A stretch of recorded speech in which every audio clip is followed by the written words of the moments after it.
Action. Hey, bonjour tout le monde. Comment ça va? I hope that you can hear me. Bonjour, bonjour girly, KK videos, Russell Baril. By the way, I would pronounce your name Baril because it has an L. Have a look at my video on what not to pronounce, okay? And you will see that L is not one of them. You've got to pronounce it. So we would say Baril. Bonsoir. Oh, Carrie, 5 a.m. Lefto. Bonjour, bonjour tout le monde. Bonjour. I'm at school right. Josephine, you're at school right now. Shouldn't you be listening to your teacher? Ok, bonjour tout le monde. Bonjour Justin. Bonjour Moussel Hunter Matthew. Krishna. Bonjour Pankash Rahed. Anyway, pronounce my name. Jalisa. Shalisa. Bonjour. Bonjour. And who at school? Bonjour l'Égypte. Now, if you're at school, maybe you should be listening to your teacher and not me, guys. Okay.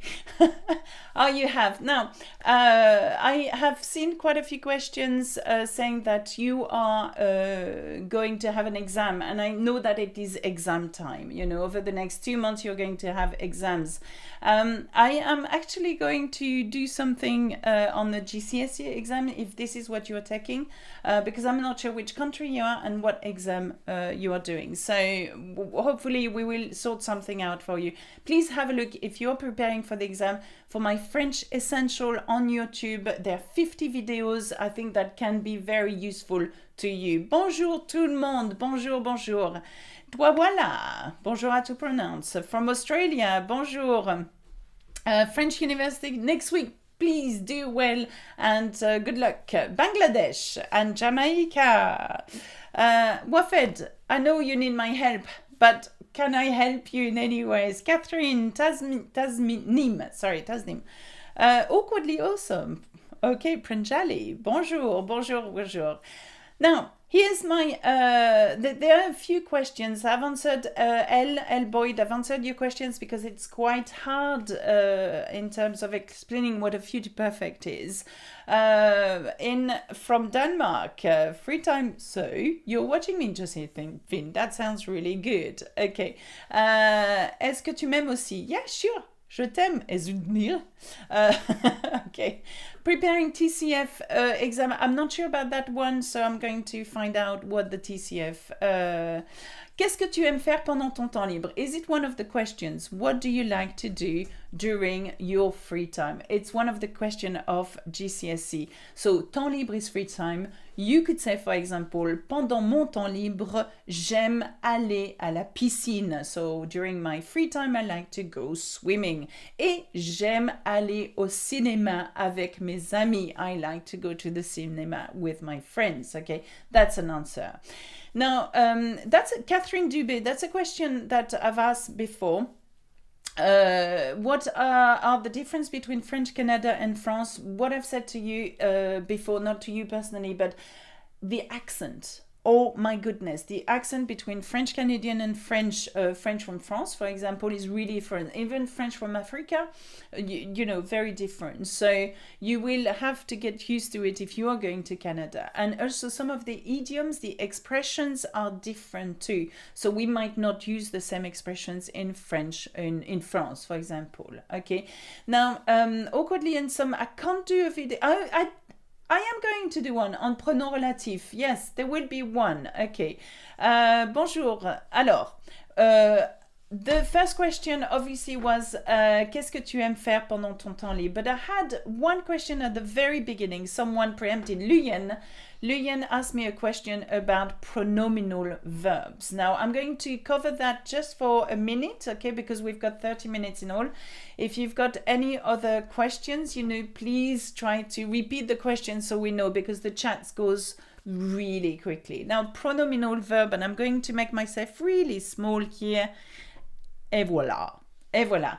Now, the pronominal verbs are known as reflexive verbs, and you might just wonder, how to conjugate those reflexive verbs. It's quite simple in effect. So if I take, for example, and listen very carefully, words such as se laver.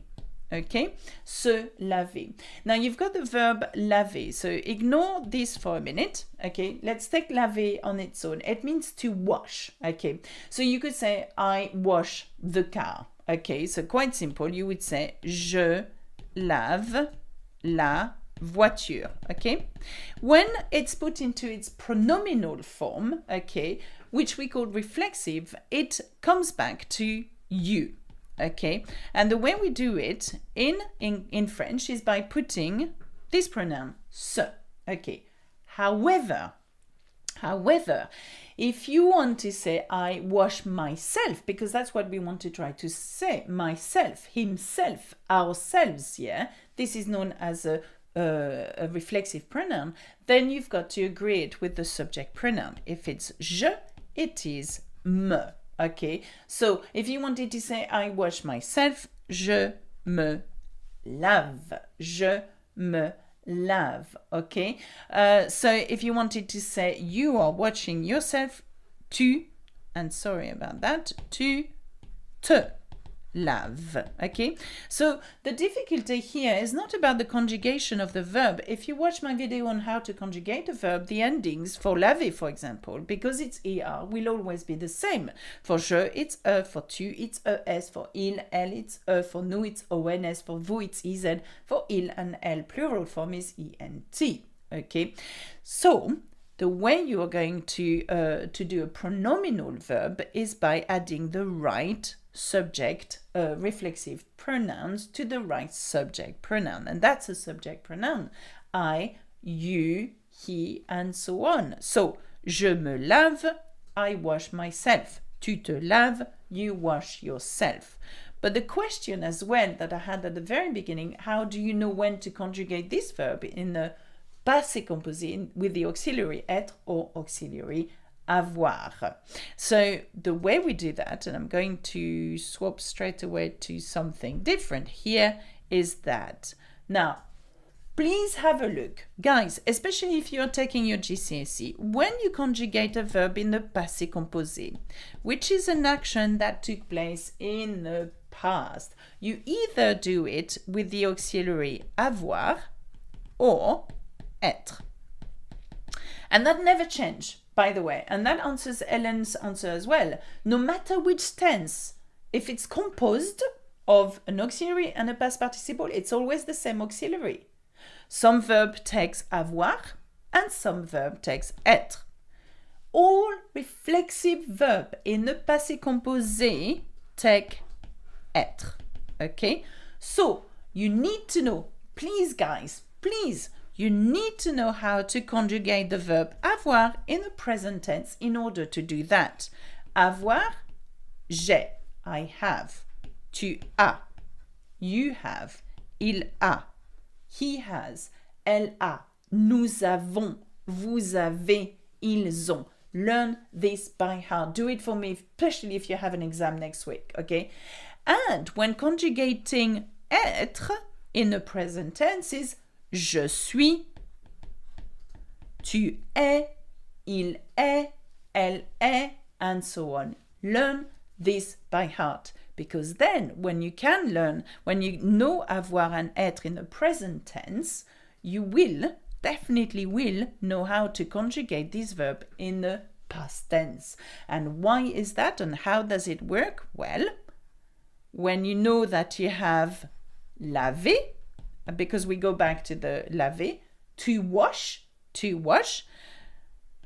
you want to put it in the passé composé. You want to say I washed or I have washed.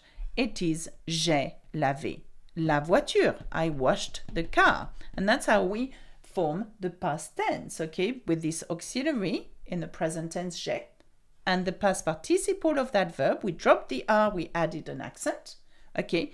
But when you are using a reflexive verb, se laver, to wash yourself, you're no longer washing something, you're washing yourself, then in the past tense, you use the auxiliary verb to be. So, not j'ai, but je suis. Okay, je suis, and then laver. Okay, but you're missing the pronoun. You've got to tell me. Here, it goes here. You've got to transform it. It's not se, but it's me. So, je me suis lavé. Okay, je me suis lavé. Okay, does this make sense to you? Obviously, I can't. It will take me an hour to explain properly how to do all these verbs. But to answer the very first question that I had, please know that all reflexive verbs in the passé composé use être, and all movement verb. If you're not sure, please watch my video on Dr. Mrs. and Mr. Van der Trump. Okay, type that on YouTube and I will come up, or other videos will come up. Okay, Mr. and Mrs. Van der Trump. Okay, now I'm going to try to answer. Adam is feeding some questions to me. Okay, Phyllis Mansakisek ask, Alexa, s'il vous plaît, correct pour moi. Alors, c'est un autre jour. Bonne journée, mes amis. I want to say it is another day. Have a nice day, my friend. Yeah, I mean, you can do that like that. Well done, you. Okay, let me do this on a blank piece of paper. Absolutely, you could say, alors, c'est un autre jour ou une autre journée. You can say both. Bonne journée, mes amis. Have a nice day. But we would say as well, passe une bonne journée. And that means have a good day. Passe une bonne journée. If you wanted to say to a group of people, you would say passez, as in vous passez. Vous passez une bonne journée. Okay, so that hopefully that answered your question, but well done you. Ravnitko asked difference between passé composé imparfait and plus que parfait. Ah, that is such a hard question. You get me there. Well, not really, but have a look at this one. In English, and I'm going to give it to you in English, you have a passé composé, yeah? You have, what did you say? Sorry. You have an imparfait. Let's put it, so let's do for imparfait. Okay, imparfait. And what did you say? Plus que parfait. Okay. And you have a plus que parfait. Okay, plus que parfait. In English. Okay. In English, a passé composé, if we use the verb marcher, let's use the verb to walk. The passé composé of to walk. Can you see it here? I'm sorry, it's my... we would want in the passé composé said, I have walked. Yeah? Or I walked. We use the same in French, okay? In imperfect, it would become I used to walk. I used to walk, or I was walking. Yeah? Walking. Okay? And the plus que parfait, I had walked. Okay? I had walked. So you're going to tell me, but how do we put that into French? Okay? I'm sure that's your question, Ravnit. Okay? But your question is really good. Now, the way you did it, I've just told you how to form the passé composé. Okay? The passé composé is quite simple. You use je, and then the auxiliary that relates to the verb. For marcher, it is just simply avoir. J'ai, I have. And then you use the past participle marcher. Drop the A, put an accent. J'ai marché. I have walked, I walked. J'ai marché. Okay? Now you want to say, but how do we say I used to walk, I was walking? It doesn't exist in French. So you need to use the verb je and take the stem marche and add the right imperfect ending. For je, it's marchait. And here we've got I used to walk, I was walking. And so how are we going to do the plus que parfait? Well, you need to be able to conjugate had in the imperfect tense. Okay, in that case it's j'avais. Okay, and please do learn the avoir in the present, learn avoir in the past, learn avoir in the future as well. Okay, and then you add quite simply the past participle. And here you've got, you can't see it, can you? And here you have, can you see it now? Yes. And here you've got the three tenses you are. I hope it answers your question, Ravneet. And I hope I'm pronouncing your word right. Okay, so Moui asks, Alexa, I'm a little bit confused. What about long, court, dernier, premier, second, simple? Most of them come before also, and they are not with the same group. Bags. Un long séjour. Yes, they are. Un long séjour. They are. Look very carefully. First of all, they are. Okay, I have just not form. I've just produced a video called the bags video. Okay, so the thing is, for B it's all about beauty. For A it's age. For G it's, what was G again? For S it's size. Okay, goodness. G was for goodness. So goodness, yeah. So look at your example. Long is about size. Yeah. So it comes before. Okay. Court is again about size. It comes before. And then dernier, okay, is about age, I would say. Age, dernier. And dernier, le mois. No, watch out. Dernier can be put either. Le mois dernier, last month. Le dernier train, last train. Dernier can be one of these words that comes both ways. So watch out. Last month will be le mois dernier. Le dernier mois works as well. Okay, so be very careful. Do a little bit of research on the word dernier. It comes either way. And premier, second, these are numbers. So I'm going to show you something. Not only can you put B, okay, I should have put that in my video, A, but N, G, and S, okay? Because N stands for numbers, okay? And numbers definitely come before. So think of bangs, okay? Bangs, okay? So le premier is enters the category of N, okay? And second is a number as well. So hopefully that answered your question. Carrie W asks, do you think that learning the International Phonetic Alphabet is helpful for pronunciation? What, have you considered doing a video on it? No, but I will. Okay, and you know what? I don't know what the International Phonetic Alphabet is. You know, that's how, I don't know. So Carrie, I'm going to try to look into it because I love anything new. And if that can help you, then I will be doing the International Phonetic Alphabet.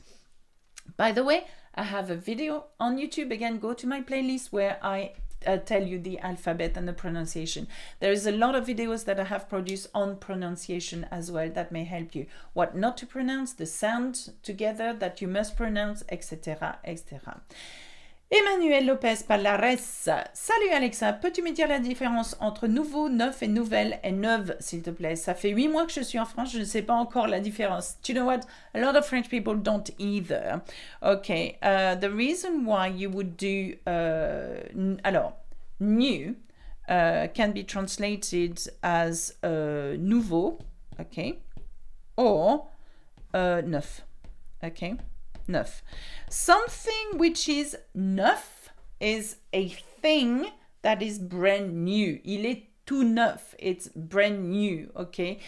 You will talk about neuf as in an object, okay? An object will be neuf.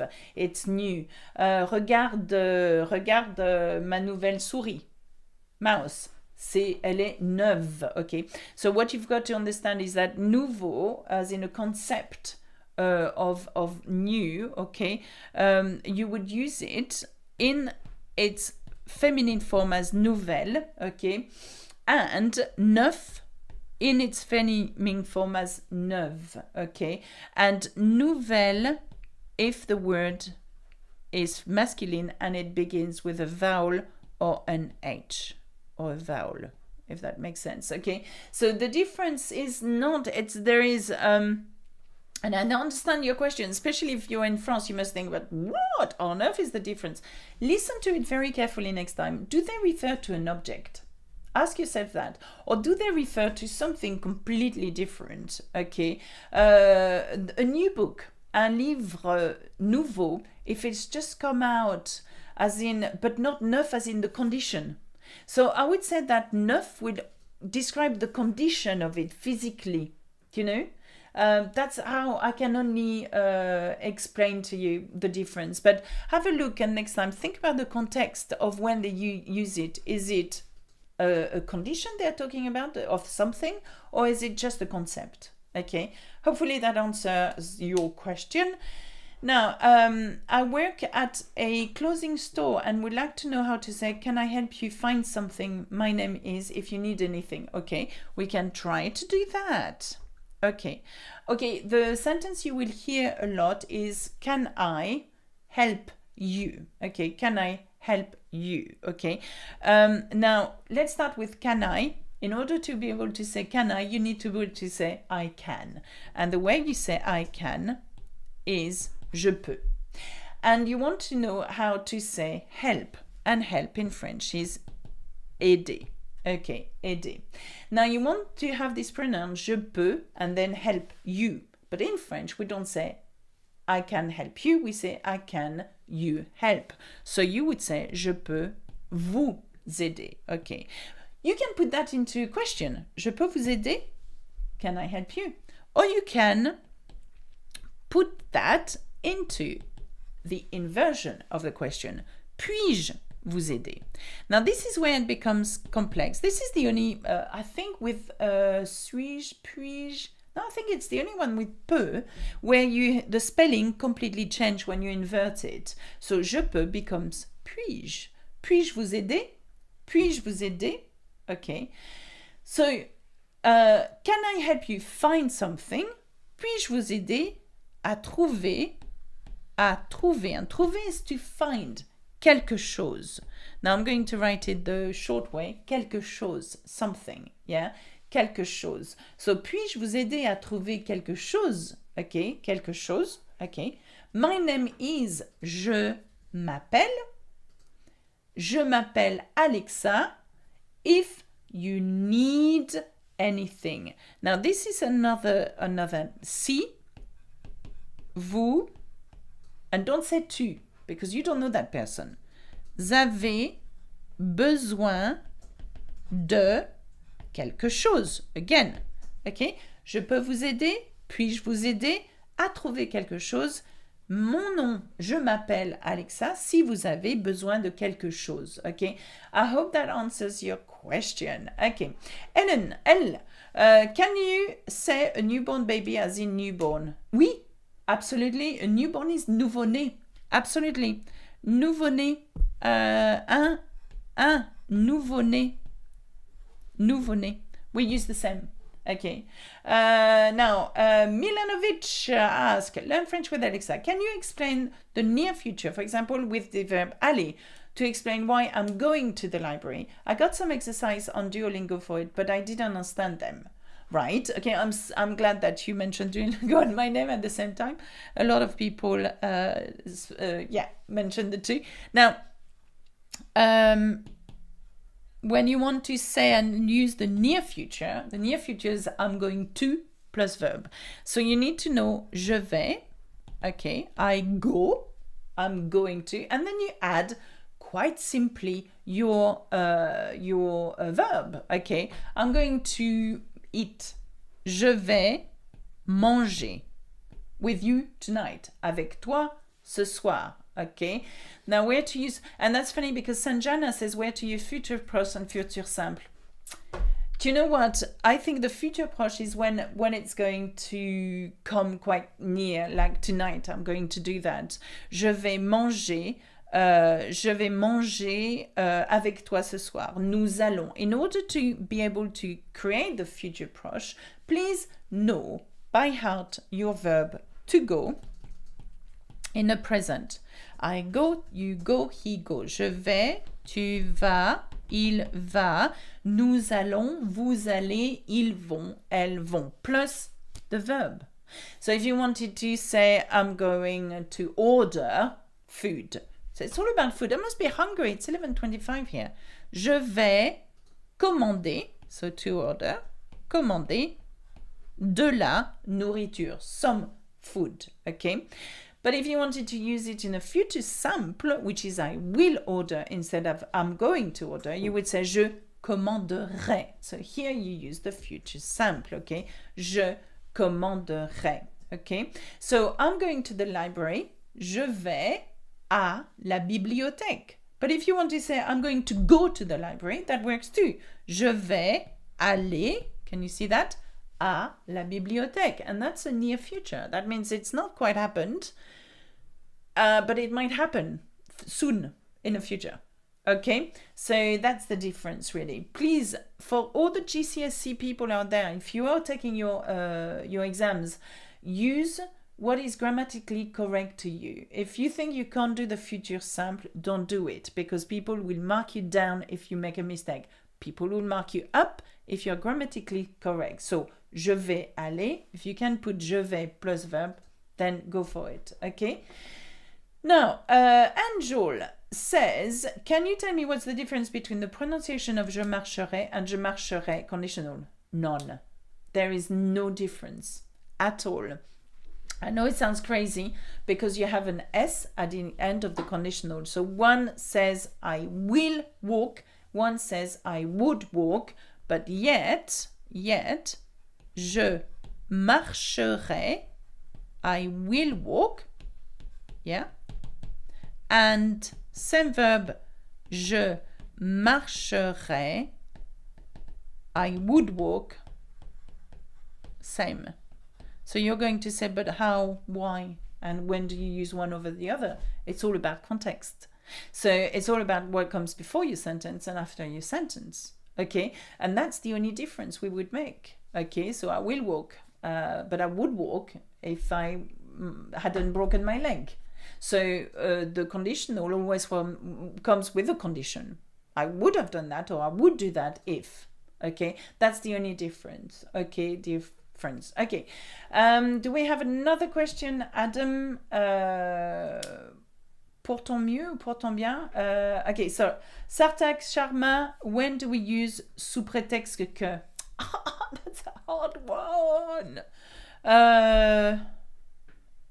Sous prétexte que. Il a fait ça sous prétexte que. I need a translation from Adam here because it's not as easy. In a context, il a fait ça sous prétexte que. Pretending that, maybe. So, il a fait. I'm going to wait for Adam to give me an example because. Tout bonnement. Of course. Tout bonnement. I like that. J'aime manger, chanter, parler en français. Williams, hey Williams. Okay.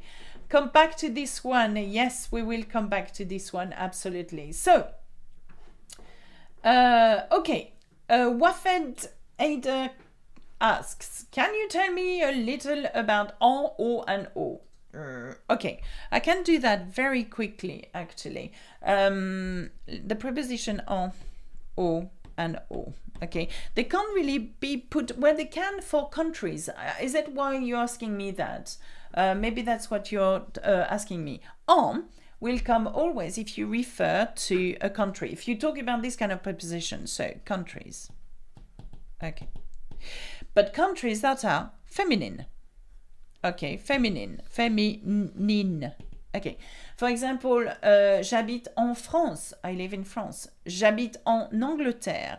J'habite en Suisse. And these are feminine countries. However, if the country is masculine, and quite often because it ends not with an E, then it's O. So it's countries, yeah, masculine. Okay, so au Portugal, j'habite au Portugal, j'habite au Japon, j'habite aux États-Unis. Countries which are plural. Aux États-Unis.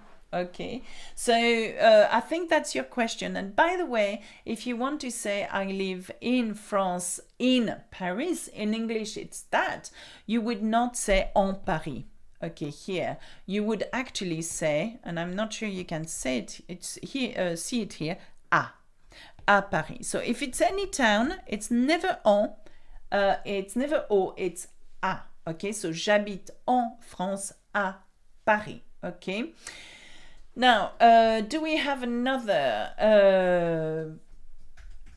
Do the big Duke?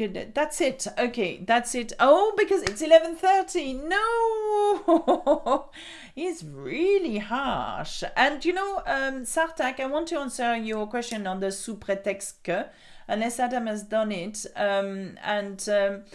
What I'm going to do is have a look at your questions in, retrospective, and then try to answer a few questions. Tweak next time. He's really harsh, Adam. It's really hard because we've got to stop. He said 30 minutes. Now, I would like to, I'm going to have a look at your questions. It's really hard to answer all your questions.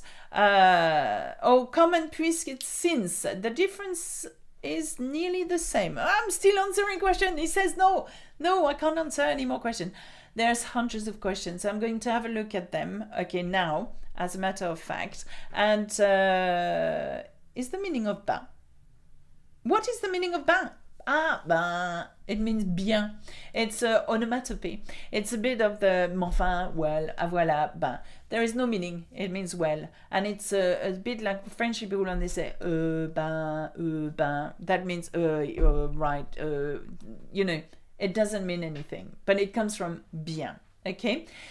Okay, I'm going to stop here, and I'm going to say I love you all. I hope you have a wonderful end of the week, okay, wherever you are in the world, and I know you are from everywhere in the world, and I definitely will look into your questions again and try to answer them in retrospective by answering them on your comments, okay? I will review liaison because there is a lot of people asking me about how do you say I speak English? Je parle anglais. That's it for me. Au revoir. À bientôt. Et puis, bisous bisous. Salut.